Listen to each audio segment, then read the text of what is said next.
So we had a change last minute. We had Sachit, thankfully, being able to join us as our fourth panelist. So if you could just talk about So I came in as a Batman to the panel.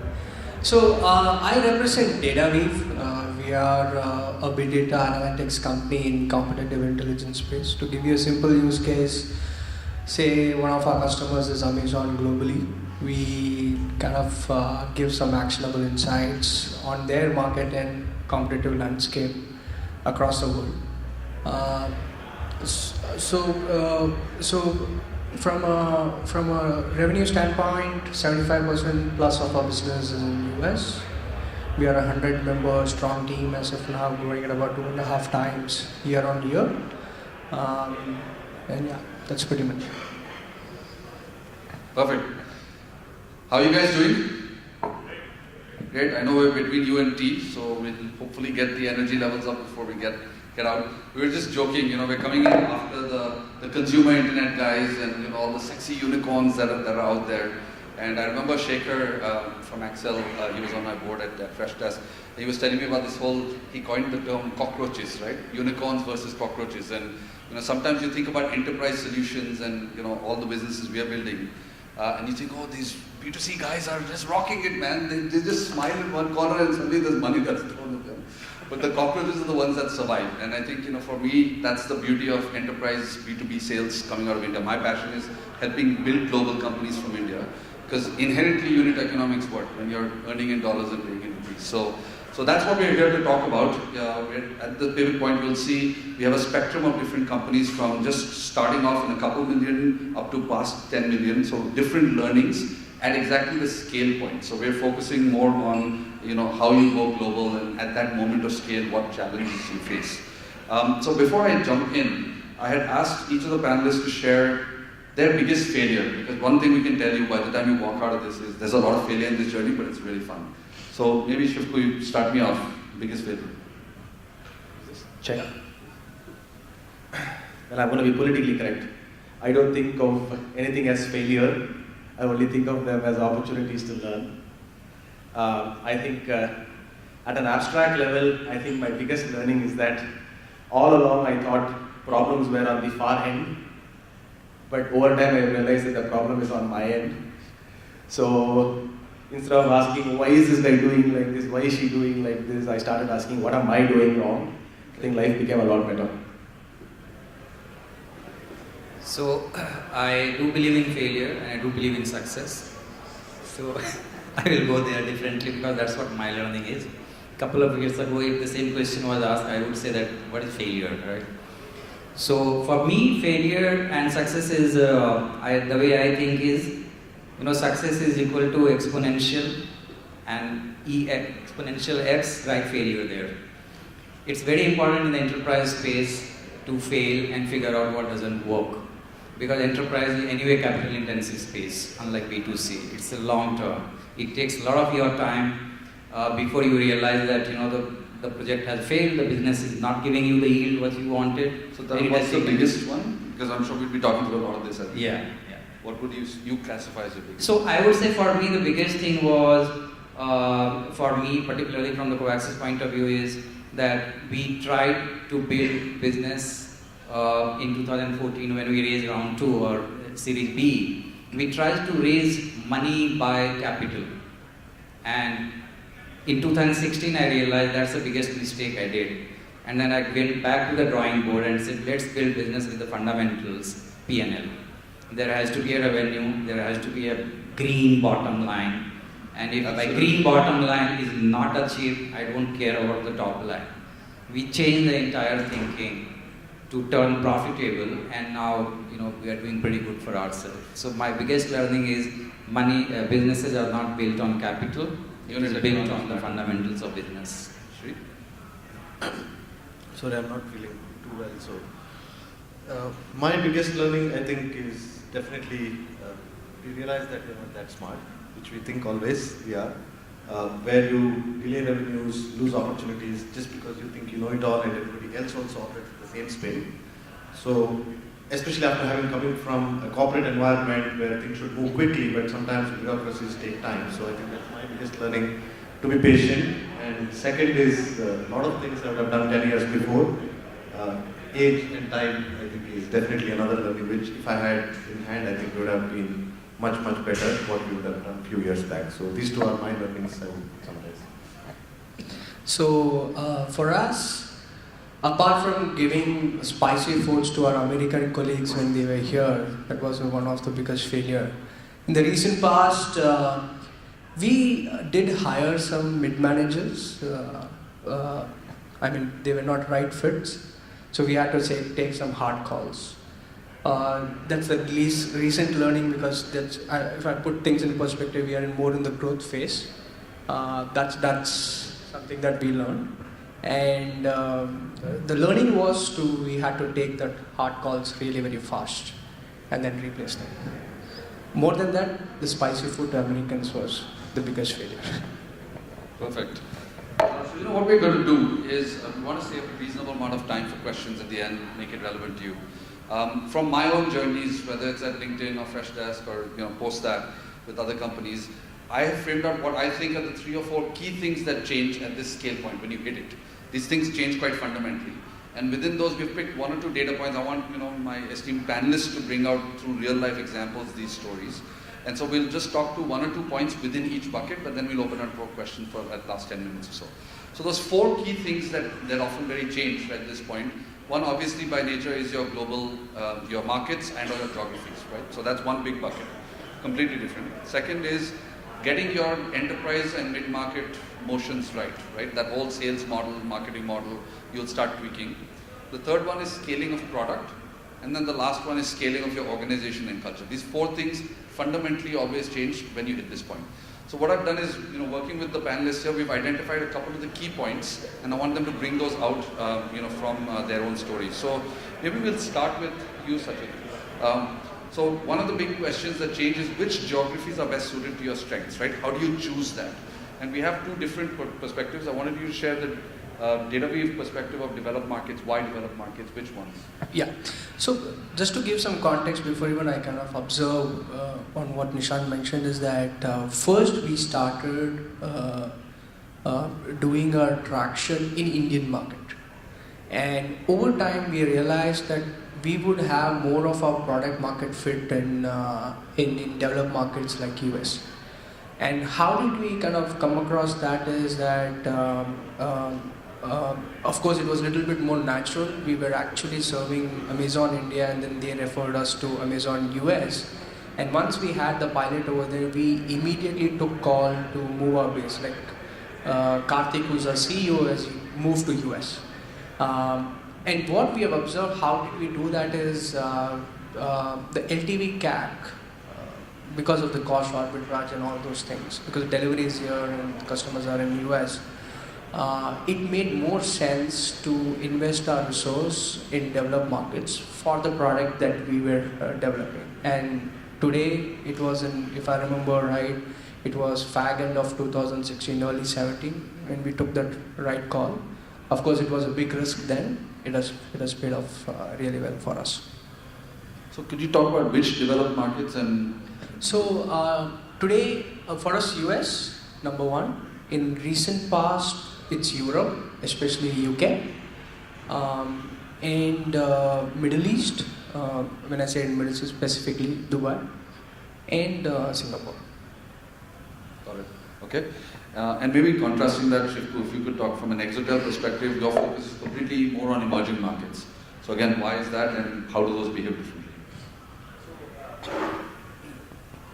Check. So we have an API platform through which large enterprises can do things around phone calls and messaging.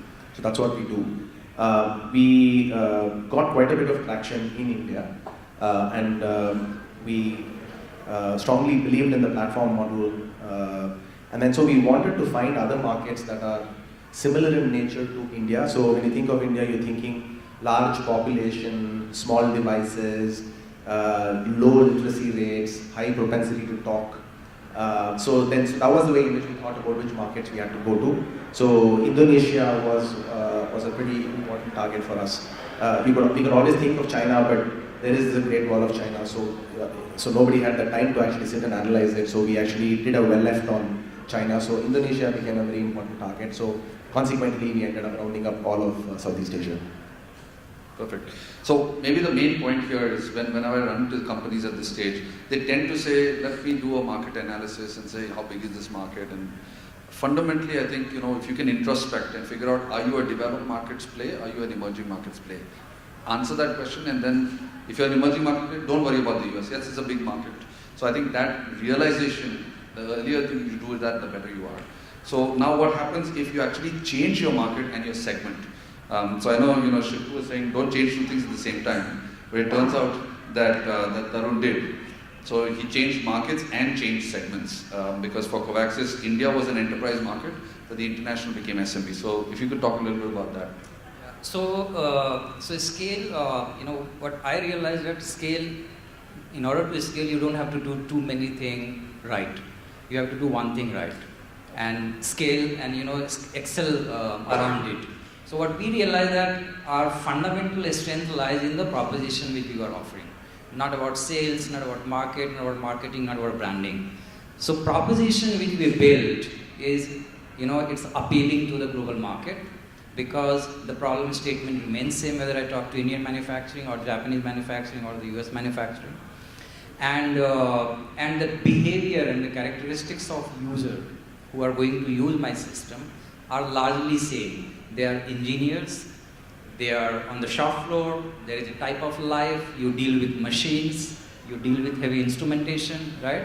So the mindset and mentality and the behavior is almost same. Unlike in the other product category space where, the behavior of consumer segment may change drastically from the US versus. So what made you choose not enterprise? Because if it's behavior is same, why wouldn't you stick with it? Absolutely. So when we went to the US, what we realized that for India, a couple of $1 billion or $5 billion or $10 billion really constitutes the large enterprise in India, right? But when you go to the US and, so there up to $8 to $10 billion is considered as a medium-sized company, right? So the large is like GE of the world and ExxonMobil and all those guys, and we realized that's out of our reach on day one. So there was no point, wasting time there. So we said that I have served, let's say 2 billion to 20 billion category in India. How can we focus on 2 to 20 billion category in the US market, right? And there we saw that the commonality was the behavior and the mindset. And that's what we leverage, that the proposition which is fitting here is fitting there too. So you're saying actually it was not a change of segment, it's the same segment but just all different terminologies in different markets. That's fine. That's fine. I mean, good news is, I guess if you take away from this, actually try and stick to your core segments in your market so you don't change too many things at the same time. If something is working for you, that's when you're scaling, don't mess with it, right? So actually let's go into the sales and marketing motions, right? Because that's what's most interesting here.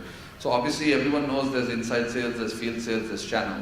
So I want to bring Shri in because normally everyone thinks about field sales as the de facto start. But for Shri, actually channel is the biggest piece. So could you talk a little bit more about what it takes for channel to be effective? Sure. So in our business, we look at who is sponsoring our product or services. And definitely it is the enterprise which owns the consumer. It could be a carrier, it could be the brand, it could be the OEM. So we primarily go through them. So we actually help or do a lot of stuff where they promote our services. So we are not direct consumer in that sense. It's actually the brands, they using their own channel promote our services. So you are more of a support arm. Second, also because you are kind of pulled, you do well with them in one market. Even if you don't want to go to the other market, you may get pulled in the other market. So we are largely dependent on our large enterprises sponsoring our services and products. And also in terms of... It takes a little while to get it working, right? So absolutely. So sales cycles are pretty long. We built a platform that's an across ecosystem platform. So it's not a retail sales guy will decide or a marketing guy or a service guy. It's actually the CEO which makes the decision and it's enterprise-wide. So sales cycles are pretty long, minimum 9 months to 12 months. But good news is, once you're in, then scaling up is much faster. So yeah, it's largely enterprises that sponsor. We don't do anything direct, but via the brands. Perfect. Maybe then let's go to inside and then come to field. So If you could talk about, you talked about, actually Exotel has a named enterprise outbound field sales, but I wanted him to cover the India inbound, which is a little bit more inbound sales, and then later we will cover field sales. So if you could talk about that. Yeah, no, I think perhaps we got a little lucky. So I think the space that we are in is one of those that's not extremely sexy. So there aren't like a ton of brands out there which are trying to offer the solutions, but we know for a fact that the solution is necessary, it's needed, customers are looking for it, partly because of some of the experiences that they have had with large telecom companies, especially if you're in the long tail. If you're like a small company, then it's not very easy to work with an Airtel to get the solutions that you're looking for. And we've been fortunate enough to also be around for a very long time. We are just about finishing our 7th year now. So we've had the time to build on, we actually created the cloud communications market in India, and B, I think we've invested a lot in content over a long period of time, and I think we are now reaping the benefits of some of that. So I think that of the several companies in the inbound SaaS long tail businesses focused in India, I think we are right up there in terms of the number of leads that we get. That's good. So just to make sure everyone's clear, is it more an inbound marketing pull, or is it an inside sales, or I guess inbound marketing push, or an inside sales pull for you? Inbound marketing. It's a lead gen marketing, lead gen based, like a fresh desk. Like a fresh desk. Perfect. So maybe actually, Sachin, if you can talk about field sales, you were talking about your US sales teams and. Yeah. So for us, the current engine that we have, entire marketing sales, the inside sales engine that we have iterated, evolved over the last 18 months or so, is the classic marketing. For us, what has worked is the events that we have to do across the globe in retail, alternate data, travel space and stuff. The email marketing, targeting, those stuff. So the classic databases we kind of culled, distilled. And then the typical inside sales guys in the rest of the world, India specific sales guys, we had the org structure built. For US we have our American colleagues who are targeting the US customers. This whole funnel, or so to say, the playbook was kind of evolved, and now we understand those dials very clearly, and that has worked out for us. So one of the interesting things, I don't know if you caught that, but Sachin is the CFO at PWC. So a CFO funding an expensive field sales is always a welcome kind of change. Could you talk a little bit about how you made that decision? Yeah. So for me, I had my internal debates. Especially for US, the sales guys over there at about 200,000 or 300,000 now, a really good sales guy. And we just had few deals and early data points, but of course the indication was that, so what I used to track from the early days is the LTV CAC equation. One, I could clearly see that US LTV was 4 times of India LTV, or even so to say the rest of the world, because we were more focused on the Southeast Asia bit then. And the CAC was, say, about 1.5 times of what it is in India. So it clearly made sense to take that risk. Of course it was a risk, and we did hire a few guys. Of course we took some hard calls, but then over time that paid off. So now we have that engine, we know exactly what are the criteria that we need to see in a resume to get our colleagues in US. Of course the learning over there is that we need to have our colleagues in US who know that market, and they should work along with our product and CSM guys when they pitch it to our customers there. And that has worked out really well vis-a-vis we as Indians go there and talk about it, because I have seen that the trust factor gets established really very fast when you have your colleagues who are Americans who talk in their language. Perfect.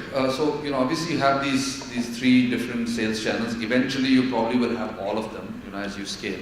I think the best way for me that I've realized to think about it is, if you're in a commodity market, either the market, as you said, like everyone needs a solution, or it's just generally there's a lot of, like say for the fresh desk for example, there's a lot of already customer support tools out there, there's a lot of CRMs out there and so on.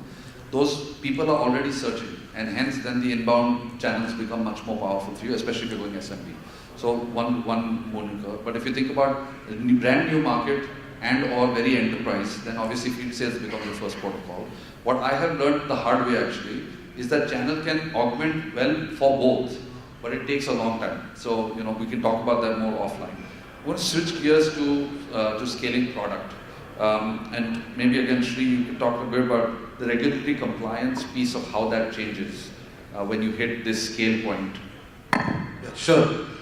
I think if you ask me one more failure, probably that's another one. In Europe, it took almost 6 months for us to actually set up shop. We are still in that process because in our case, we have regulatory requirements to sell an insurance-backed program.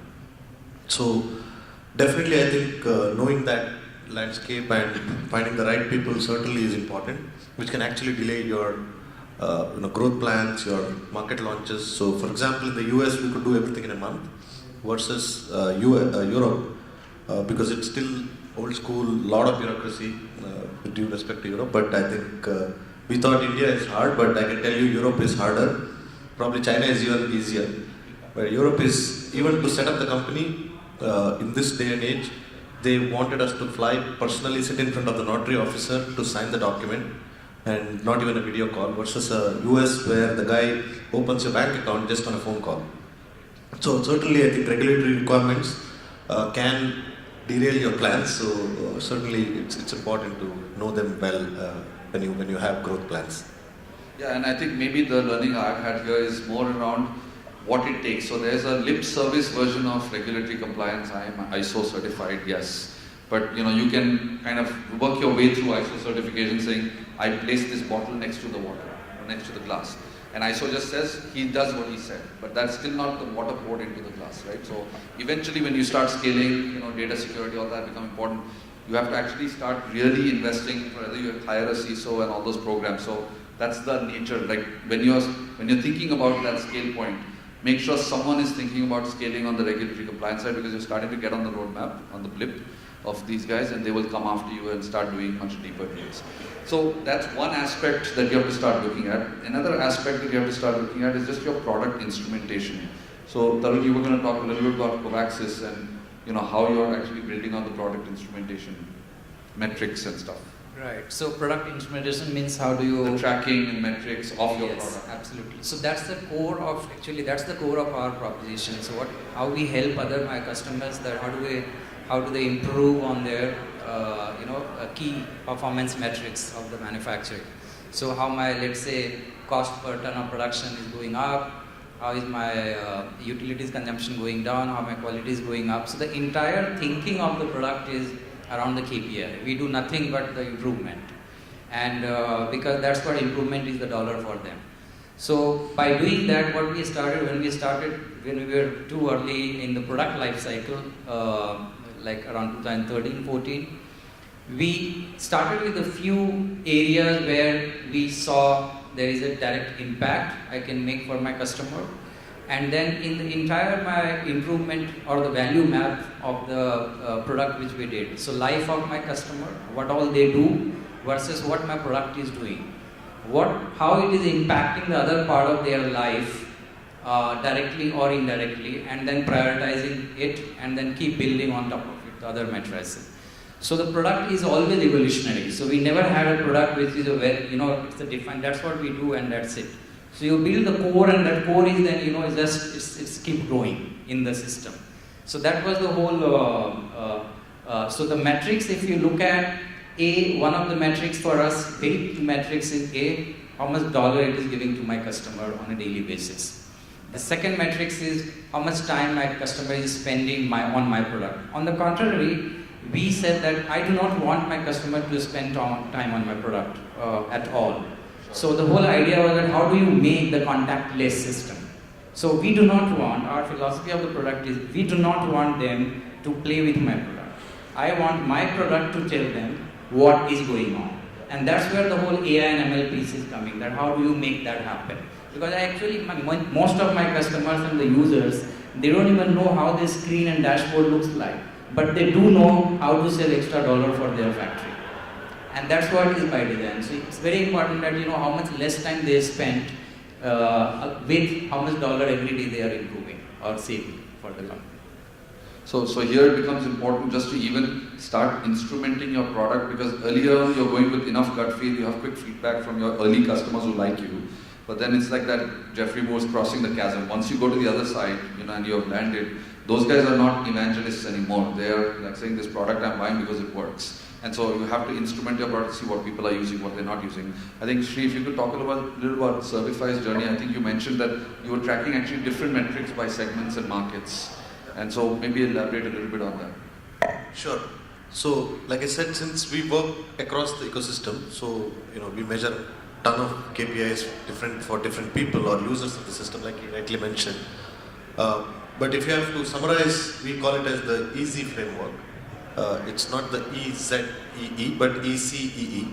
So what matters is, one is efficiency. So everything around efficiency, because if somebody asks me, are you building great tech, innovation, am I changing the world the way morning you wake up, you see something new? Not really, because we work everything around efficiency, because nothing existed before. So efficiency is definitely one of the core objectives when I come to any of the KPIs. It could be reducing cost of operations, it could be bringing opportunities of more sales, it could be improving customer experience, everything related to efficiency. Second is the C, which is convenience, which is what gets us money. So today customer is willing to pay for convenience, so that's a C which we really track, and everybody in the ecosystem understands, whether it is a service engineer, logistics, call center, OEM, brand, CEO, everybody understands. The third E, which is ECEE, is around ecosystem, and that's what we want to do across, which means how can you have a company view rather than a finance view or a marketing view or a service view. So because everybody ultimately wants the customer to be happy, company to make more money, reduce less or bring optimized cost of operations. So that's what we are looking at, an ecosystem wide view, and also cutting across the ecosystem. The last one is helping execute better. So anything you do or anything using our platform, it should help them do a better job. Can you get better every single day? Whatever you did yesterday, can my platform help them do a better job today? So that's the KPI. So everything around these principles is what we measure. So now if you ask me an individual KPI, I can tell you probably 200 KPIs right now. So, but you measure that differently by market and by segment. Correct. That I think is the important point. Building out those data roots almost at this stage becomes very, very critical, because you have to monitor now a much more seasoned business, right? Versus early on, you can talk about it. So just to give probably a couple of live examples, I will name the brand. Of course, I hope they will not mind. For example, an Apple, everything is around customer experience. They don't really care about the cost of operations, to be honest, because they make so much money, right? So for them, 5% reduced cost of operation really doesn't matter. So when I look at an Apple using our platform and delivering anything, everything is around customer satisfaction. Now, I'm not talking about the actual outcome, but it could be good, bad, the way people perceive. But for most of the Chinese companies, they want customer satisfaction, but cost is the primary criteria. So it's more of cost efficiency rather than anything else. So this is how different companies in different segments or different, in a same segment but same geography, different companies look at it differently. Beautiful. So when you think about scaling product, there's these four key pieces, right? Regulatory compliance, there's product instrumentation, there's managing different success metrics by geos, and then there's an aspect of dealing with local market customizations. There's always that trade-off and fight that comes. I'm actually going to skip that in the interest of time and go to the last one, which is scaling of team and org and culture, because if you get that right, all the other three kind of get covered. So obviously as we grow, there's an aspect of transferring your company ethos, culture, alignment, goals, etc. across geos or functions or offices. So Shivku, if you could talk a little bit about aligning across geos and functions, what has worked for Exotel in that sense?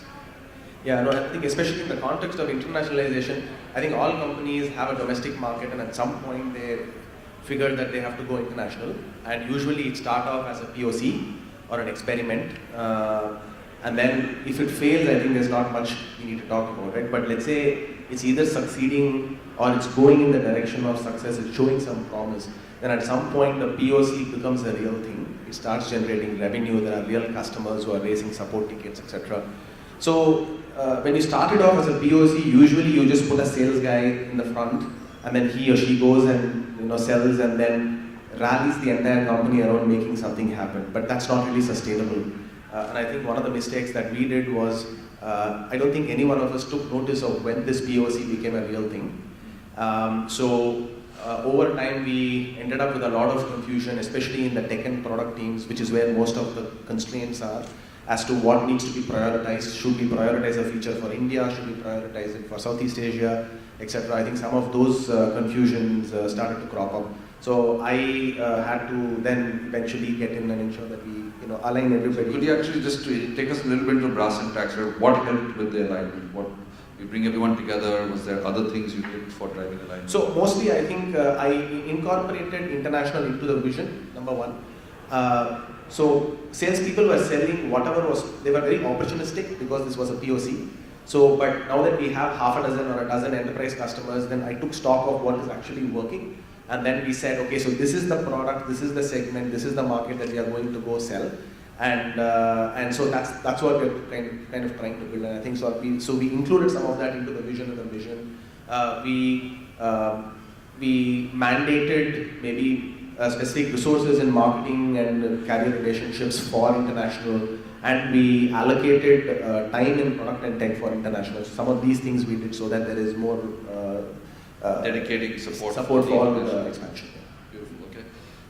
So maybe Sachin, on the DataWeave side, you talked about not necessarily, in their point they were hitting new markets. In your case, you already had teams in different markets. So how do you actually align across teams that are no longer co-located? What some of the tips and tricks that have worked for DataWeave? Yeah. So when we were looking at US market and we were kind of very small over there, so what we were fortunate with is one of our investors, we could convince him to become our CEO. His name is Krish Tyagarajan. He's an American and he's our chief operating officer and president even now. But back then, what kind of we realized is that just to give you some context, he's a very seasoned enterprise sales guy from Microsoft. He's been having 2 decades plus of experience in doing enterprise sales across the globe. But what happened is for the product that we were marketing in US, or basically to get some traction over there, despite Krish was working on that, we could not get the traction that we were envisaging then. So we took back then it was a risky call, but we realized that we had to take, it was a big decision then, is our CEO Karthik, who understands the product in depth, like Vikrant, who's our co-founder, who's here also now. We had to take this decision, and Karthik also realized that that's required for the betterment of this company. He moved lock, stock and barrel to US. And when Krish and Karthik played the tango over there, that worked for us.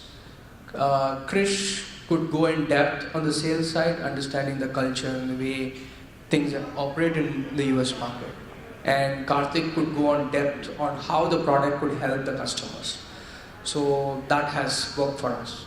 And then the other thing that we did realize is that once we had some initial traction, as I said, we did hire colleagues who were Americans in US.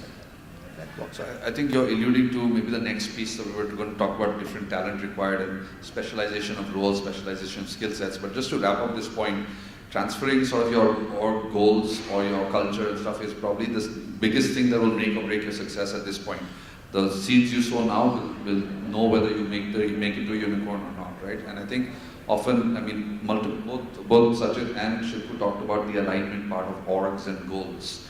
I think on top of that, there's a lot of just hygiene stuff, which is the unsexy stuff, but that's what really makes this collaboration happen. Communicating that vision regularly, doing things like, weekly or monthly all hands and, having those conversations. He talked about having all the people at the table on a regular basis so you know what's happening in different issues. Maybe moving from people across geographies. These are the little things that actually help build a little bit more connective tissue across the different markets and or offices, which becomes important because if each one has their own agenda, you're screwed, right? So anyway, we talked about sort of transferring some of these company goals. Let's talk a little bit about different talent required. So you were talking about specialist roles. Maybe you were talking actually for the need to stay generalist even at a scale stage. So Tarun, could you talk a little bit more? So the context which we operated, we started at, we are in the industrial IoT space, it's still emerging. There is no upright need there out in the market. Neither customer has clarity in his head that what are they looking for, nor the market by large has any clarity that what is this space is all about. So we had to do a lot of dirty work in terms of market creation, which we did in India and now we are doing outside. Of course, luckily now things are much better compared to what it was 5 years ago.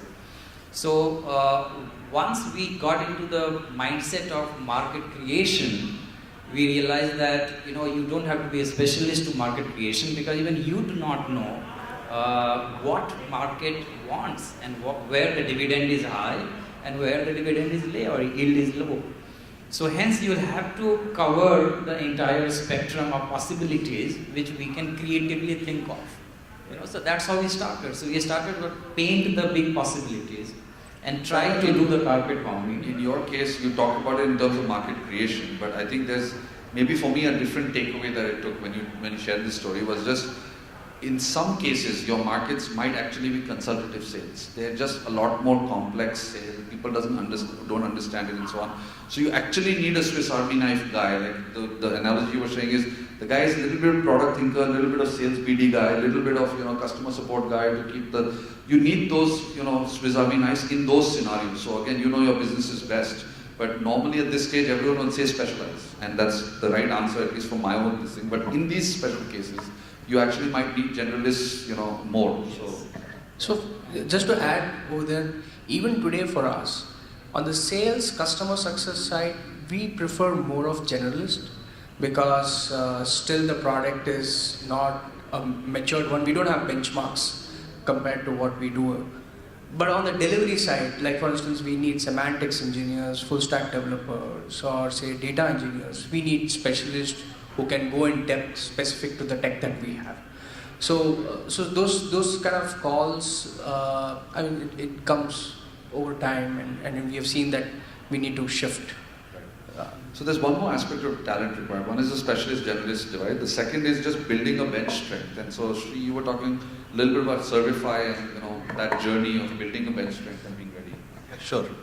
So primarily, it depends on what stage of the business you are in. So initial stages you're creating, then you're in the growth stage, and finally you're in the stable operations. So in the growth stage especially, I think it's important to really create bench strength. Of course, efficiencies are important, but you never know what opportunities you may lose because you don't have the right resources. So I think if you ask me, especially when you're growing global and you are an enterprise company, because your sales cycles are longer, you shouldn't lose an opportunity just because you don't have the right people to make it happen. So I'm a big believer. I think that's what we also do. You did that helped that build that? Yes, it does. Like HR Anytime. programs or what? Yeah, so of course, as we speak, on Saturday we have a drive, tech drive. So we've got about 80 people already signing up for it. So I think definitely people probably are the lowest cost that you can incur. That's how I see it, because especially in enterprise sales, other than probably your marketing costs, people are the only cost you have, right? So creating bench strength, in my view, is good. Once you reach the stable stage where product is stable, you can probably do few things just by front-end customizations, not really making changes at the core product level. I think it's important to build bench strength, and not just to tech, but even business and product and all of that. Everywhere, absolutely. So I'm just watching the clock. I want to give some time for these guys' questions. So the last piece here, which I'm going to skip again, was just centralized versus decentralized models as you scale. But I think just in the interest of time, I want to open it up to questions. If there are questions, let's take that and we can come back, or we can answer these questions over tea outside. Any questions?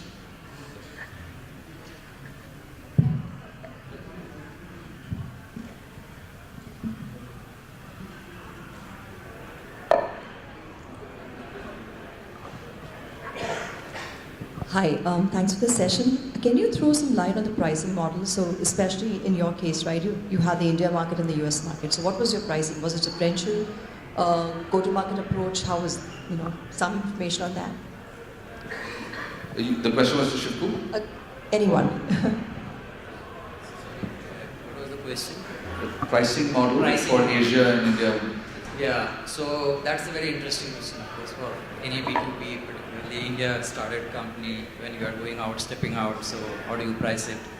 And that was a classic problem for us too, that what price is a good price. I don't think we have figured out that answer yet, but yeah, at least we are living with a number which we can be happy with, and I think, so what we started Anyone with else have a, I mean, who's applied maybe, have you guys Yeah. changed your pricing models? Or? So in our case, just I will just sum it up. What we did, we started with the top of the line product available. So what we believe that we are probably the best product available in the world by proposition and technology, and hence there is no need to go start with the lower.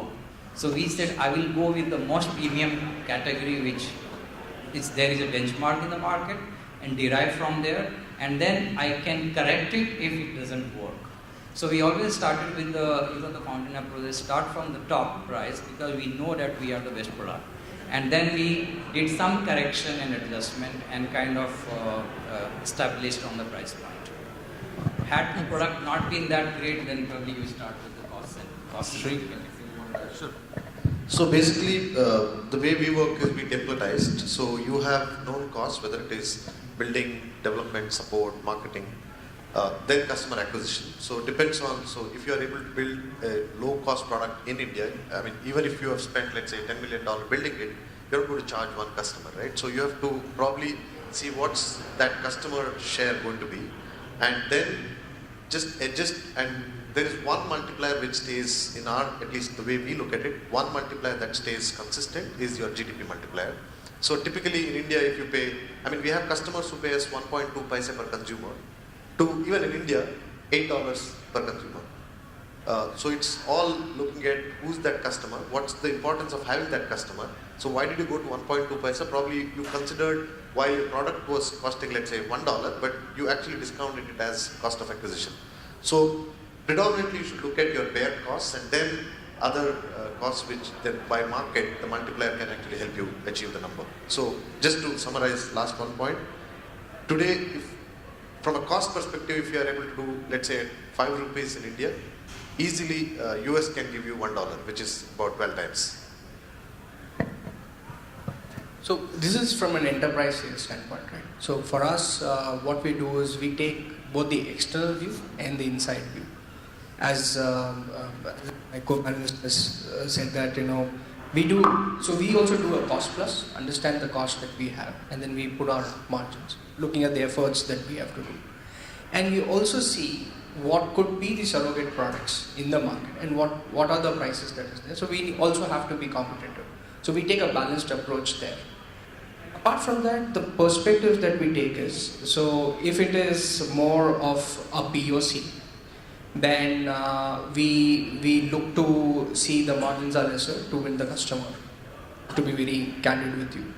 And at the same time, when if it is a long-term contract, there are certain angles like we do have a setup fee and a monthly retainer or a quarterly advance or whatever. Depending upon how the negotiations go, we have a setup fee and a retainer. If the customer cannot afford and they want to move mostly monthly retainer, then we factor in the cost of capital and then have the retainer in such a way that will be on the higher side.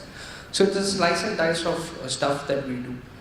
Today we have 2 or 3 models that we operate on the commercial models.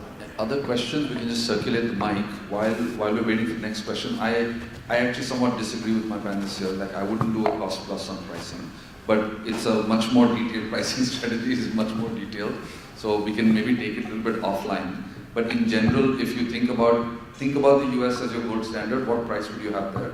And then kind of start discounting from there. Like, for India you will discount. But once you set price, you can't actually take it up further. So it's a little bit, we talk offline. Check. Yeah, hi, my question is to DataWeave. Here. Yeah, you talked about channel sales, right? So how is it that you get to decide on whom to partner with?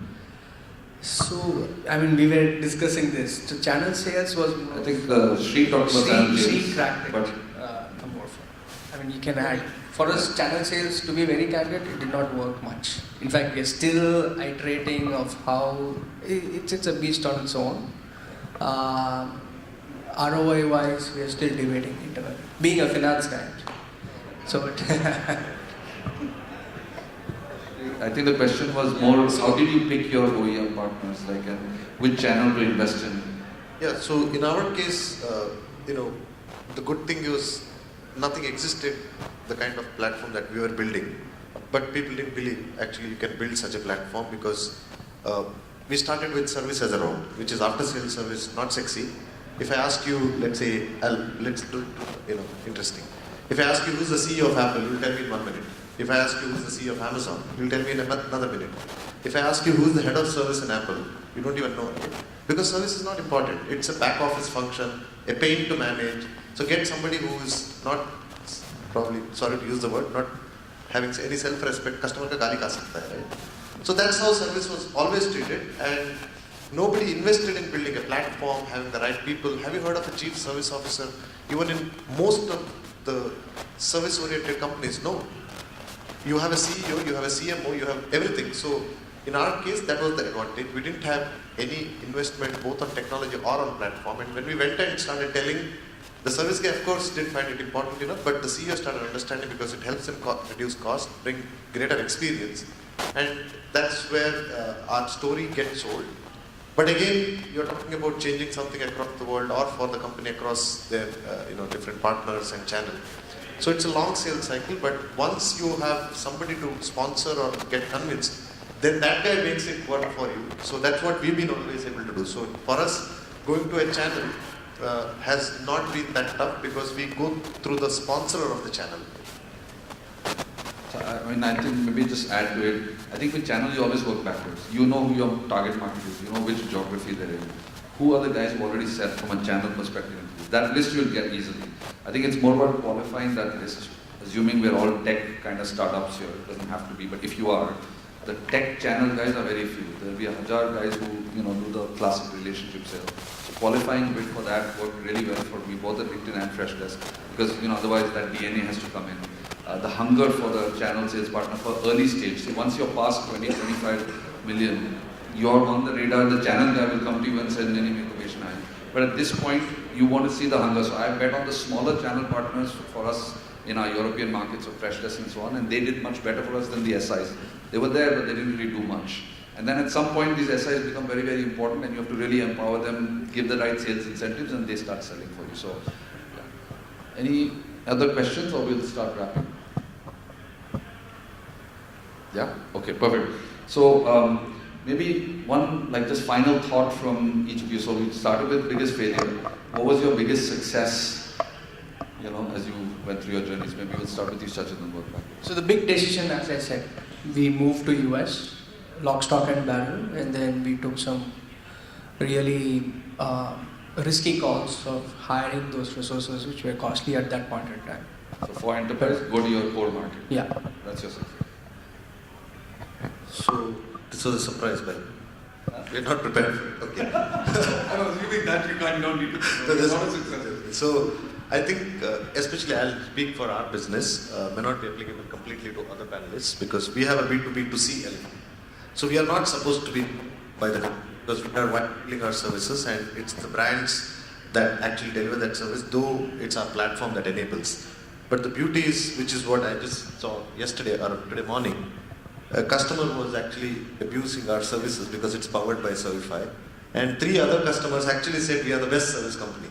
So while you want to be a behind the scene Intel Inside or a Snapdragon processor rather than a Samsung or an Apple, you still have some recognition from the end consumer who is actually a beneficiary. So I think that I would call as biggest success because that's what I want to see every day.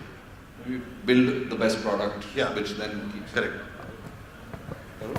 Yeah, so for us, biggest success I would say so far is in 2014 we launched the website, completely new website with a completely different communication and positioning of our product to the market. And within 15 days, the entire language were copied and pasted by a parametric technology solution based out in the US. They picked up the sentences after sentences and put there in the solution. right? So that for us was the biggest. $1 billion companies trying to learn from you, and how do you sell and how do you position your product. So that's a great for us. For me, I think assuming that your business model is working fine in the domestic market, and assuming that you are trying to replicate your success elsewhere, then I like to have the thumb rule: don't change two things at the same time. So either you can change the GTM, or you can change the product, or you can change the marketing strategy, or you can change the person who is going to sell, etc. But yeah, so if you change two things at the same time, if it doesn't work, then you don't know why it doesn't work. Biggest learning. Okay, cool. I'm going to wrap. I think we're in Bombay, so I'm assuming most of you may have seen the movie Gully Boy. And I thought, that came to mind for me when I was thinking about enterprise and going global from India. Never been done before. It's hard selling, but I think Gully Boy is a great example. And I think he stands on stage and says, "Tu nanga hi to aaya tha, to ghanta leke jayega." You might as well make your life worthy. And for me, that's the B2B SaaS journey from India, right? We will take risks. It starts with failure. That's where our panel started. It'll end in success, and you're going to have a lot of fun along the way. So wish you tons of success, and obviously we'll be around for questions afterwards.